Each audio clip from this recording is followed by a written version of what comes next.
seems the more we plug ourselves into the electronic interface, the desire to swim in abstraction arises. The trouble with this information exchange did not begin with the internet, did it? How about television, books, hieroglyphics, or even the spoken word? We could just simplify this dialogue and say that the difficulties in communicating one perspective to another stem from the very act of communication itself. How many of us remember the whisper game? Do you remember how at the beginning point of a line, it started a secret or rumor that is passed on from person to person until the end of the line? How often was it that the initial telling was the same as the final secret? Imagine now that throughout history, or the beginning of communication from one point to another, the same effect has taken place. Layer upon layer as a false theme has been built around that which is objective truth. Modern day society confronts us with the sturdiness of an iron wall of indeterminate height and unfathomed width. The flaw inherent in the construction of this reality block is also the very thing that represents its destruction.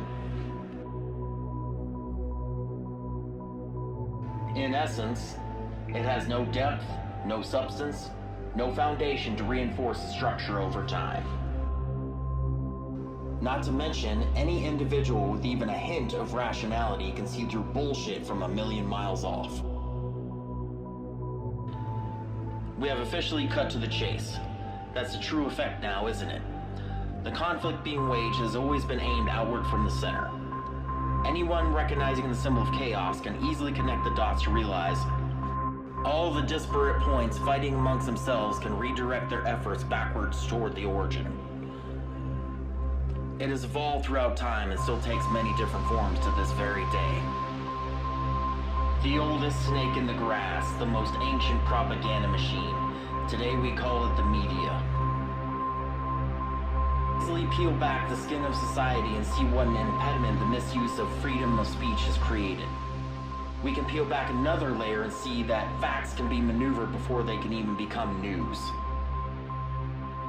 Keeping on the topic at hand, however, once the facts have become news, they have already been filtered through a reducing valve. One perspective plus no other perspectives equals media interpretation. That's exactly what it becomes, doesn't it? Let us say it again. Media interpretation. Facts filtered through a reducing valve. Over time, these become what is known to us as history. By no means am I positing that we abolish the media. No. The spreading of important, useful facts is imperative to a self-correcting course for us as a people. But the problem thus arises, how do we redirect our course without annihilating free speech? One possible solution, we start by holding ourselves accountable for what transpires in the wake of what we should now deem misleading speech.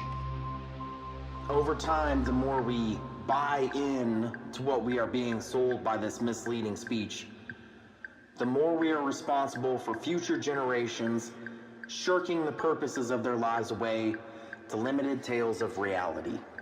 Reality is by no means one-sided, nor should it be reduced to a fable only convenient to those reciting it. We disconnect every time we review only one perspective. The time has come to broaden our horizons. We must reconnect with the truth.